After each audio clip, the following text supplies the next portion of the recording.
জুলাই গণঅভ্যুত্থান পরবর্তী বাংলাদেশে আমরা এমন নেতৃত্ব চাই, যেই নেতা শাসক হবেন না, যিনি সেবক হবেন, যার সাথে কথা বলা যাবে, দেখা করা যাবে, হাত মিলানো যাবে, যিনি বুলেট প্রুফ গাড়ির ভিতরে থাকবেন না।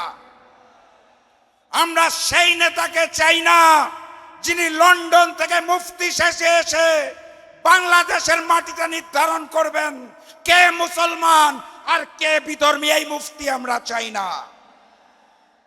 ডাক্তার খালিদুজ্জামান একজন মানবিক নেতা।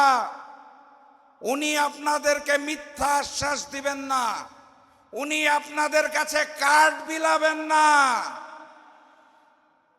ওপার থেকে অনেক অফার আসবে, বিভিন্ন রকমের কার্ড বিতরণ করা হবে।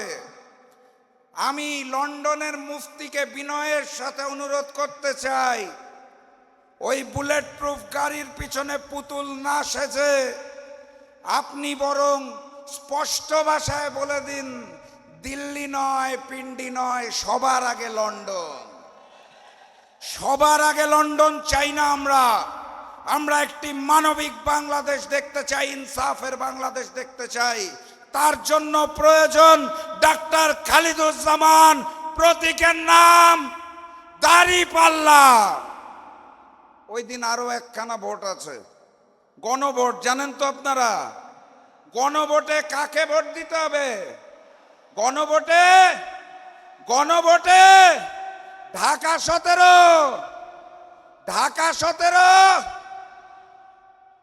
আপনাদেরকে স্পষ্ট ভাষায় জানিয়ে দিতে চাই, লন্ডনের মুফতি সাহেব ওই যে করাইলে নাকি লন্ডন রূপান্তর করতে চায়, বড় বড় হাই রাইজ বিল্ডিং বলে উঠবে, ওখানে নাকি ফ্ল্যাট বানানো হবে, সবই বানানো হবে। ভুয়া না, ধরে নিলাম হবে, বানাবে। লন্ডনের মুফতি সাহেব বলেছে নিশ্চয়ই বানাবে। কিন্তু সেই ফ্ল্যাট যদি বানানো হয়, সেই ফ্ল্যাটে কারা থাকবে?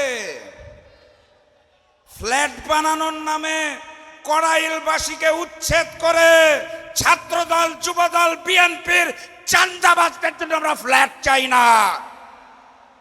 আমরা ন্যায় ও ইনসাফ চাই।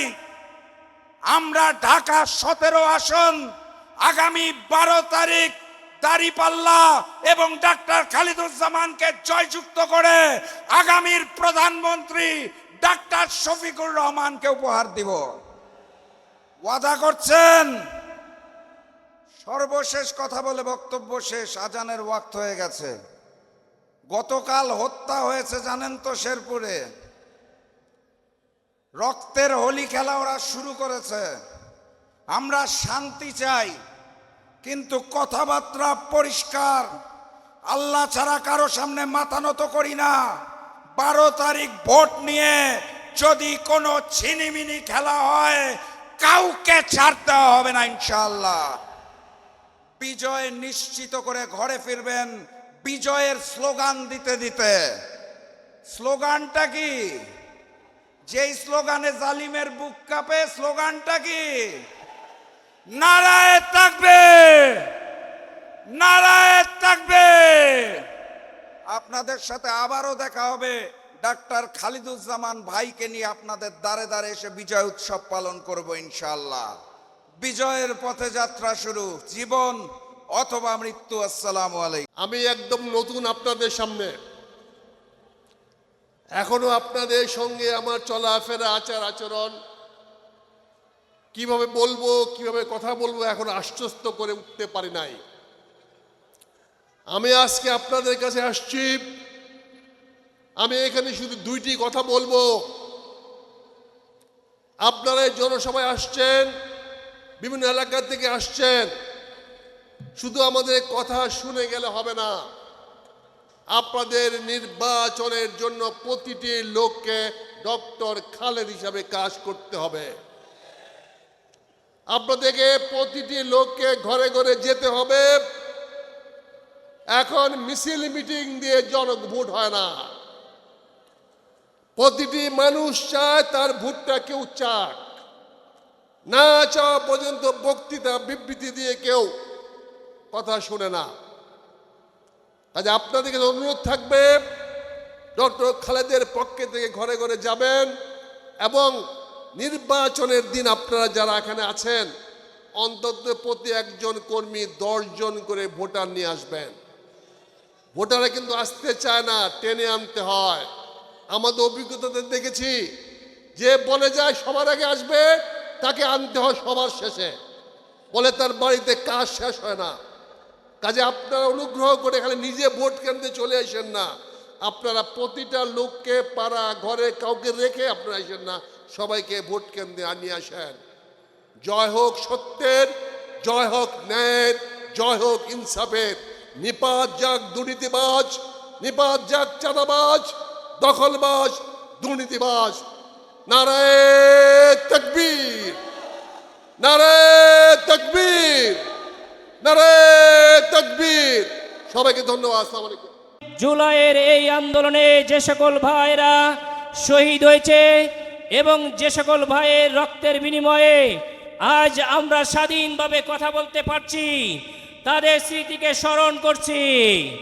প্রিয় এলাকাবাসী, জুলাইয়ের যুদ্ধের মাধ্যমে বাংলাদেশে আমরা যে সুবর্ণ সুযোগ পেয়েছি, আজ আমরা যে নতুন সূর্য পেয়েছি, কোন কালো মেঘ এই নতুন সূর্যকে আবার ঢেকে দিক, আপনারা কি চান? প্রিয় এলাকাবাসী, আমরা চাই বাংলাদেশকে সম্পূর্ণরূপে শৃঙ্খল মুক্ত করতে। আমরা চাই এই বাংলাদেশকে নতুন করে যেন কোনো আবার আজ গোলামির মধ্যে না আসে। গোলামি না আজাদি, গোলামি না আজাদি, গোলামি না আজাদি। আজাদি মানে শুধু রক্ত গরম করা বক্তৃতা এবং উচ্চতা নাই। প্রিয় এলাকাবাসী, আজাদি মানে প্রতিটা ফুটপাত থেকে চাঁদা মুক্ত হতে হবে, প্রতিটা এলাকা সন্ত্রাস মুক্ত হতে হবে, আমার মা বোনেরা নির্বিঘ্নে হাঁটতে পারবে, প্রতিটা পরিবারের সংরক্ষণের দায়িত্ব রাষ্ট্রকে নিতে হবে। আমরা নতুন করে এই দেশকে আর কোনো শৃঙ্খলার মধ্যে ঢুকতে দেব না ইনশাআল্লাহ। প্রিয় ঢাকা সদরবাসী, আমি একজন চিকিৎসক, আপনারা জানেন। আমরা যখন চিকিৎসক রোগীর সঙ্গে কথা বলি, তাদের হৃদস্পন্দন শুনি, একই সঙ্গে ঢাকা সদরের অলি গলিতে আমি ঘুরে বেরিয়েছি। এই ঢাকা সদরই শুধু যে অট্টালিকা তা নাই, তারই সঙ্গে ভাসানটেক, কড়াইল, সাততলা, শাহজাদপুরের বস্তির অসংখ্য মানুষের হাহাকারের প্রতিধ্বনিও আমি শুনতে পাই। প্রিয় এলাকাবাসী, আমি চিকিৎসক হিসেবে যখন রোগীকে রোগ ডায়াগনোসিস করি, সেই অনুযায়ী চিকিৎসা করি। এই চিকিৎসা যদি ভুল হয় তাহলে রোগী অনেক সময় মারা যায়। একইভাবে একটি জনপদের নেতৃত্ব নির্বাচনে যদি আপনারা সঠিক সিদ্ধান্ত না নেন, তাহলে ওই এলাকা একসময় জনদুর্ভোগ এবং ধ্বংসের কারণ হয়ে যায়। প্রিয় এলাকাবাসী, আমরা এই ঢাকা সদরকে সম্পূর্ণরূপে মুক্ত করতে চাই। ঢাকা সদর আমরা এই এলাকার মানুষের জন্য শিক্ষা ব্যবস্থার সংস্কার করতে চাই। এই এলাকায় যে সকল যুবকরা আছে তাদেরকে আইসিটি ট্রেনিং, তাদের স্কিল ডেভেলপমেন্ট ট্রেনিং, তাদের জন্যে কাজ তুলে দিতে চাই। এই এলাকার ব্যবসায়ীরা আছে, তাদেরকে চাঁদা মুক্তভাবে, সন্ত্রাস মুক্তভাবে তাদের ট্যাক্স এবং ভ্যাটের সুবিধা এনশিওর করে তাদেরকে আমরা কাজ করার সুযোগ দিতে চাই। যদি ব্যবসায়ীদেরকে আমরা ইনভেস্ট করার সুযোগ দিই, তাহলে দেশের যুবকদের কর্মসংস্থানের মাধ্যমে যুবকরা মাদক মুক্ত হয়ে এই দেশ বিনির্মাণের সুযোগ তারা নিতে পারবে ইনশাআল্লাহ। প্রিয় এলাকাবাসী, আমরা জামায়াতে ইসলামী আপনারা দেখেছেন অনেক পরীক্ষা দিয়েছি। কামার যেমন তার লোহাকে গরম করে পিটিয়ে তার নির্দিষ্ট ফরম্যাটে নিয়ে আসে, গেল 17টা বছর বাংলাদেশ জামায়াতে ইসলামী তাদের নেতৃবৃন্দকে ফাঁসির কাস্টে রেখেছে, শহীদ হয়েছে অসংখ্য ভাই। 55 দিন 30 দিন পর্যন্ত রিমান্ড বরণ করেছে। আমার অনেক ভাই অনেক বোন জেল খেটেছে, অনেক বোন জেলে সন্তান প্রসব করেছে, আর কত পরীক্ষা দিবে? আমাদের ভাইয়েরা বোনেরা পরীক্ষা দিতে দিতে প্রস্তুত। বাংলাদেশ জামায়াত ইসলামী আজকে দেশকে সামনের দিকে এগিয়ে নেওয়ার জন্যে, দেশকে লিডারশিপ দেওয়ার জন্যে প্রস্তুত ইনশাআল্লাহ।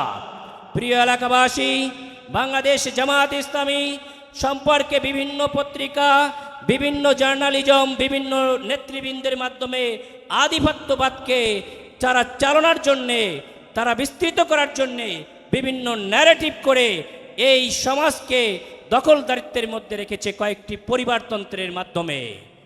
তার ফলে স্বৈরতন্ত্রের আশ্রয় নিয়ে গণতন্ত্রকে সম্পূর্ণরূপে দূরে সরিয়ে দিয়েছে।